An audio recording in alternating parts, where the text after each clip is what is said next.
Hello বাগান পেপে ইউটিউবাসী, আপনারা যেখান থেকে আজকে আমার ভিডিওটি দেখছেন আপনাদের সবাইকে বিলেতের বাগান বাড়ির আরেকটি ব্র্যান্ড নিউ ভিডিওতে স্বাগত জানাচ্ছি। আর আজকে থাম্বনেল দেখে আপনারা যারা এই ভিডিওতে ক্লিক করলেন, অবশ্য সেই টপিকে ফিরে যাওয়ার আগে আমার গ্রিন হাউসে আপনাদেরকে নিয়ে এসেছি দেখানোর জন্য যে এই যে দেখুন, এই যে দেখতেছেন স্ট্রবেরি গাছগুলো, এগুলো কিন্তু আমি কোনো গার্ডেন সেন্টার থেকে ক্রয় করিনি। এগুলো আমার এই যে পটে ছিল, এগুলো ছিল বাইরে, তো সেখান থেকে আমি গ্রিন হাউসের ভিতরে রেখেছি। আপনারা যারা নিয়মিত আমার ভিডিও দেখেন আপনারা জানেন যে অনেক দিন ধরে এই স্ট্রবেরি গাছগুলো দেখতেছে। আর এই যে দেখুন, গতকালকেও আমি হারভেস্ট করেছি, এই যে দেখুন। আর এখন তো মানে রেডি হয়ে গেছে, অনেকগুলো স্ট্রবেরি হারভেস্ট করা যাবে। তো আসলে স্ট্রবেরি এমন একটা ফ্রুট যেটাতে অনেক বেশি গরমের দরকার হয়। যেহেতু গ্রিন হাউসের ভিতরে আছে, তাই এগুলো খুব দ্রুত হারভেস্ট করার উপযোগী হয়েছে। আজকে আপনাদেরকে গ্রিন হাউসের ভিতরে নিয়ে আসার কারণ হলো যে এই যে দেখুন, যেন একটা রেইন ফরেস্ট হয়ে গেছে, এর জন্য আমাজন ফরেস্ট এই অবস্থা গ্রিন হাউসের ভিতরে। গাছগুলো কি পরিমাণ বড় হয়েছে সেটি আপনাদেরকে দেখাবো, তারপরেই যাব আজকের থাম্বনেলে যে বিষয়টি বলেছি সেই টপিকে। তার আগে আমি আপনাদেরকে শেয়ার করব একটা আমার ব্যক্তিগত একটি অভিজ্ঞতা, যে গত কয়েকদিন আগে একজন ইউটিউবার তার ভিডিওতে বলেছেন যে এই দেখুন গর্ত করেছি আর এই যে লাউয়ের চারা রোপণ করেছি। তারপরে 5 মিনিট পরে একজন এসে কমেন্ট করেছে, ভাই গর্ত করে লাউয়ের চারা বা এই যে অন্যান্য চারাগুলো রোপণ করতে আমার 2 দিনের বাচ্চাই করতে পারবে। আপনি কেরামতি দেখান, ওরে ভাই কেরামতি দেখান। এরকম ভিডিও তৈরি করে আমাদেরকে ডেকে এনে লাভ কি? গর্ত করে লাউয়ের চারা তো আমিও রোপণ করতে পারি, সেটাই তিনি বলেছেন। ইয়েস, আমি সেটাই আপনাদেরকে বলছি। আমি আপনাদের সাথে শেয়ার করি। প্রথমে আমি আমার নিজের বাগানে একটা ভ্যারাইটি রোপণ করি, তার ফলন দেখে পরবর্তী বছরে তার রিভিউ আপনাদেরকে করি। আমি সব সময় আমার ভিডিওতে আপনাদেরকে বলার চেষ্টা করি যে আপনারা শীত প্রধান দেশে যারা সামার গার্ডেনিং করেন, আপনারা অবশ্যই খাটো জাতের হাইব্রিড চারা রোপণ করবেন, দেখবেন যে অল্প দিনে আপনারা ফসল পাবেন। আমি কখনো, অর্থাৎ বিলেতের বাগান বাড়ি কখনো ভিডিওতে একটা জিনিস দেখায় আর ভিডিও বন্ধ করে আরেকটা জিনিস করে, সেটি কখনো করে না। আর সেটি আপনাদেরকে সবসময় বলার চেষ্টা করি, আমি যা করি সেটি আপনাদের সাথে শেয়ার করি। আপনাদেরকে বলার চেষ্টা করি যে শখের বাগান করেছেন, 1-2টা লাউয়ের চারা রোপণ করেছেন, 1-2টা সিমের চারা রোপণ করেছেন, সেটার পরিচর্যা কিভাবে করবেন, অল্প দিনে কিভাবে সেই শখের বাগান থেকে আপনি ফসল পাবেন, সেটি আমি বলার চেষ্টা করি। এবং আপনাদেরকে আমি ভিডিওতে যা দেখাই এবং বাস্তবে আমি সেটি করি। আমি ভিডিও বন্ধ করে আরেকটা করি না।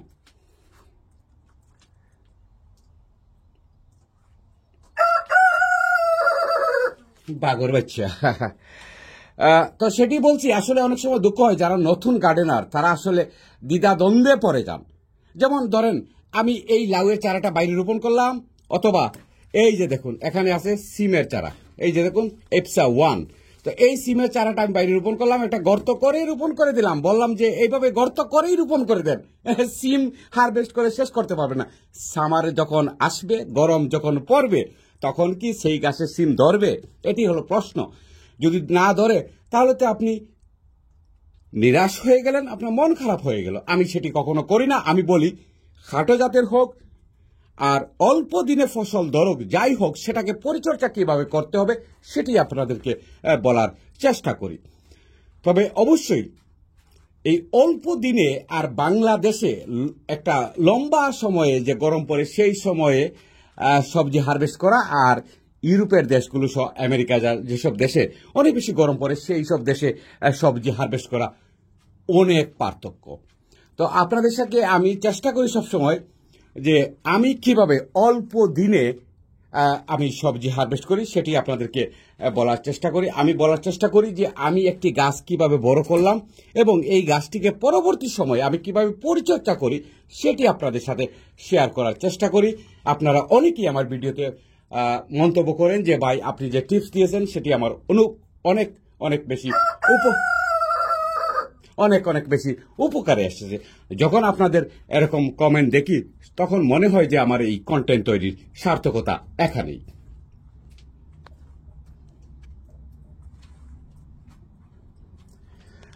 তো যাই হোক, আজকে আচ্ছা, এখানে একটা নাগার গাছ, এই যে দেখুন বাংলাদেশি নাগার গাছ, এটা গত বছরের নাগার গাছ, প্রচুর ফুল এসেছে এই গাছে। তো এটি আশা করতেছি যে আগাম ফসল পাবো এই গাছ থেকে। তো আজকে থাম্বনেলে যে বিষয়টা সেটা যাব এখন। আপনাদেরকে বলছি যে আপনারা যারা কিকুম্বা, শশা, ক্ষীরা যাই বলেন, যা কিছুই বলেন না কেন, নাম কিন্তু একটাই, সেটি হলো ক্ষীরা। এই ক্ষীরা আপনারা অনেকেই পছন্দ করেন এবং শীত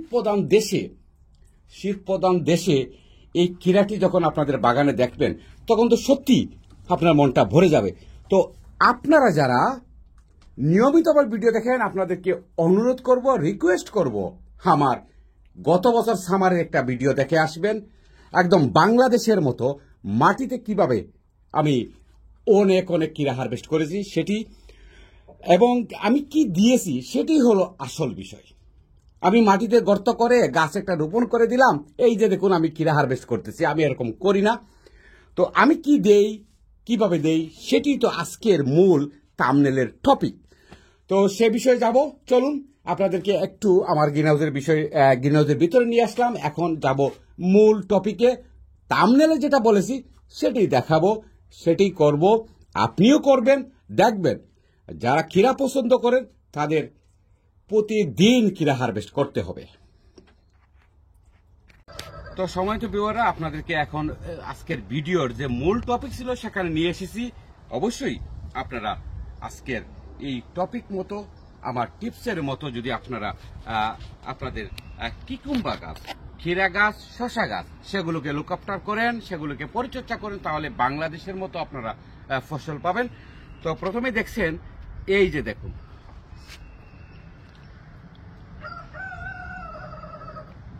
দেখলেন তো আমি একটা মিল্ক নিয়েছি, দুধ নিয়েছি, এবং এখানে একটা মিনারেল ওয়াটার নিয়েছি। তো আপনারা কিভাবে এই দুধ অর্থাৎ এই মিল্ক আপনারা আপনাদের শখের বাগানে যেসব শশার গাছ, ক্ষীরার গাছ রোপণ করেছেন সেগুলোতে কিভাবে দেবেন সেটি আজকে আপনাদের সাথে শেয়ার করব। আর তার আগে বলছি যে এখানে একটা মিল্ক এবং মিনারেল ওয়াটার, আসলে বাস্তবে বলতে গেলে এই দুটার মধ্যে কিন্তু কোনো পার্থক্য নেই, এটা অনেকটা পানির মতো। তো তারপরে এটি দুধ আর এটি হচ্ছে ওয়াটার, এটাই হলো পার্থক্য। কিন্তু এটি আসলে খুবই লাইট একটা মিল্ক, সেটি নিলাম।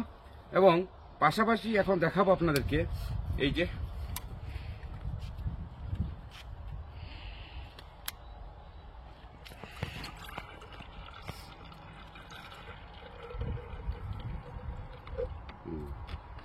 তো আমি এখানে মিল্ক নিয়েছি হাফ, আর যে ওয়াটারটা অর্থাৎ যে মিনারেল ওয়াটার আমি ইউজ করব সেটিও কিন্তু নেব সেই 50-50, অর্থাৎ 50% মিল্ক এবং 50% ওয়াটার।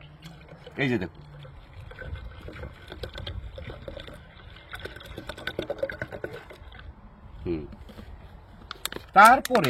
তারপরে আমি চিনি নেব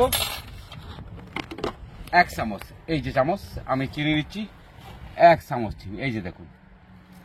তারপরে দিলাম, এটাকে মিক্স করে নেব।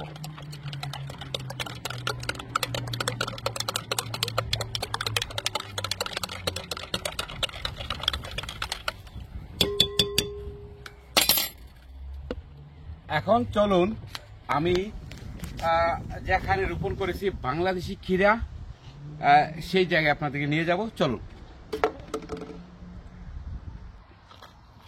তো সময় তো বেওরা, এই যে আমি এখানে রাখলাম।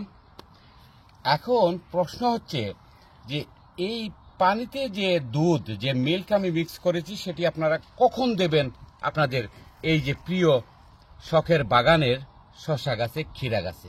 এটি কিন্তু একটা অনেক গুরুত্বপূর্ণ প্রশ্ন। তো আপনাদেরকে আমি দেখাবো, এই যে দেখুন, যখন দেখবেন যে এই যে আমার মতো এরকম, এই যে দেখুন শশা, এই যে ক্ষীরা, এটি কিন্তু বাংলাদেশি ক্ষীরা।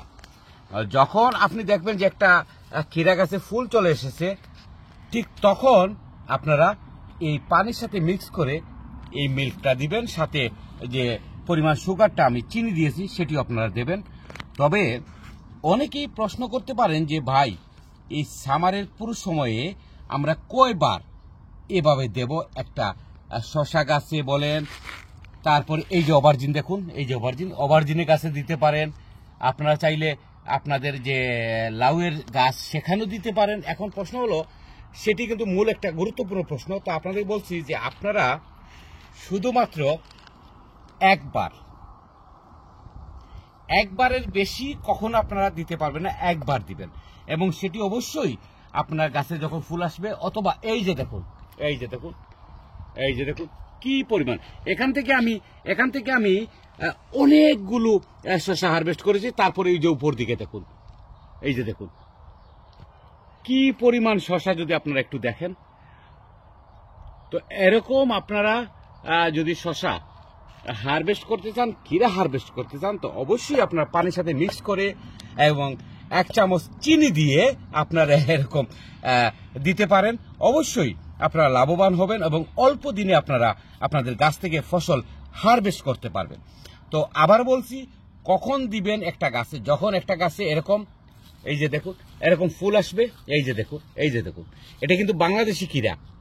এবং এই ক্ষীরাটি দেখুন, একটা গাছ কতটুকু লম্বা, খুব অল্প একটা গাছে, কিন্তু এটা কিন্তু গ্রিন হাউসে না, এটা কিন্তু আমার বাগানের রোপণ করা একটা গাছ।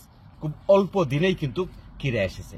আর ক্ষীরা পছন্দ করে না এমন মানুষের সংখ্যা খুবই কম বেশ সবাই ক্ষীরা পছন্দ করেন।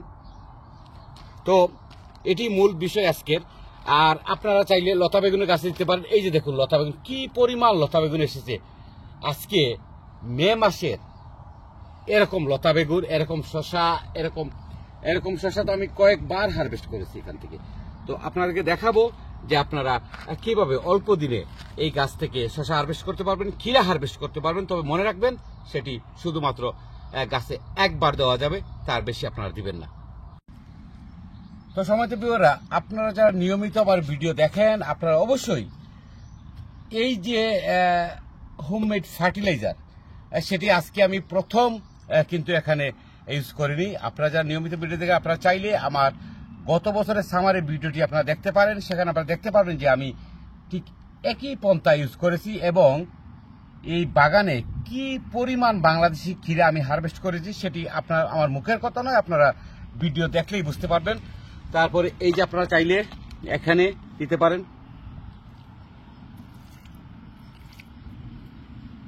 তারপরে এই যে একটা শসা গাছ আমরা দিলাম, এখানে দিচ্ছি।